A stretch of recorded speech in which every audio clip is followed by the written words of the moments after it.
আজ একটা অত্যন্ত সুস্বাদু ডালের রেসিপি আপনাদের সাথে শেয়ার করছি, যা দিয়ে কিন্তু এক থালা ভাত প্রথম পাতে খাওয়া হয়ে যায়। তেঁতুর ডাল। চলুন তাহলে দেখতে থাকি কি কি ব্যবহার করলাম ডালটার মধ্যে। এখানে আমার হাতের মুঠে 2 মুঠ মুগ ডাল ভালো করে ধুয়ে ভিজিয়ে রেখেছিলাম। এটা সোনা মুগ ডাল। ডাল সবসময় সেদ্ধ করার আগে একটুখানি ভিজিয়ে রাখলে পরে সেদ্ধটা ভালো হয়। জলটা গরম হয়ে এসছে, ডালটা দিয়ে দিচ্ছি। ডালটা একটু ফুটে উঠুক। ডালটা ফুটে ওঠার পরে ডালের ওপরে ফেনাটাকে তুলে নিচ্ছি। 1/2 চামচ নুন দিয়ে দিলাম। ডালটা কিন্তু সেদ্ধ হয়ে এসছে, একদম খুব সুন্দর সেদ্ধ হয়েছে। এরকম ফাটা ফাটা সেদ্ধই কিন্তু হবে, যার জন্য কিন্তু আমি প্রেসার কুকার ব্যবহার করলাম না, এইভাবে বাটিতে করলাম। প্রেসার কুকার দিলে হয় কি, যদি বেশি সিটি পড়ে যায় তাহলে কিন্তু ডাল লোদ লোদ হয়ে যায়, তাহলে ভালো লাগে না। গ্যাসের ফ্লেমটাকে বন্ধ করে দিচ্ছি। এখানে একটা লাউয়ের মুখের দিকটাকে খানিকটা পোর্শন নিয়ে এভাবে ডুমো ডুমো করে কেটে নিয়েছি, আর একটা উচ্ছেকে এরকম গোল গোল করে কেটে নিয়েছি। সরষের তেল দিচ্ছি।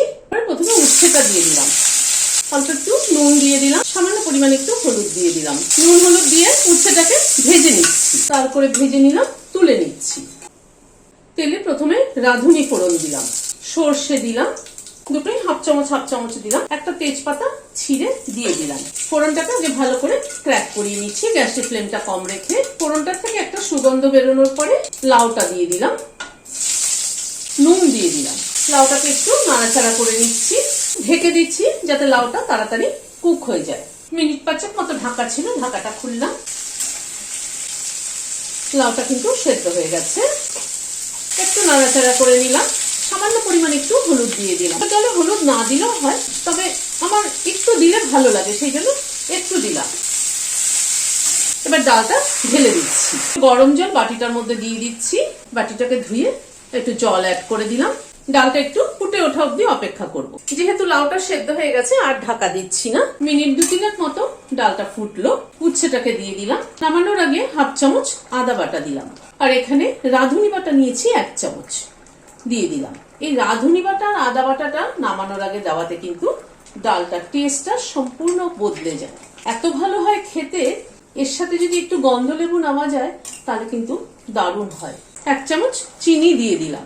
আদা রাঁধুনি বাটাটাকে দিয়ে মিনিট খানেক একটুখানি ফুটিয়ে নিলাম। 1 চামচ ঘি দিয়ে দিলাম।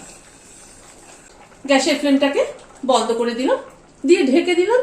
Standing time 5 minute.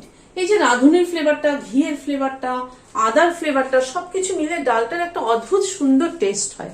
আপনারা বানিয়ে দেখবেন, এভাবে ভীষণ ভালো লাগে। ভিডিওটি যদি ভালো লেগে থাকে তাহলে একটা লাইক এবং সাবস্ক্রাইব করার অনুরোধ রইল। আজ তাহলে এখানে শেষ করছি। নমস্কার।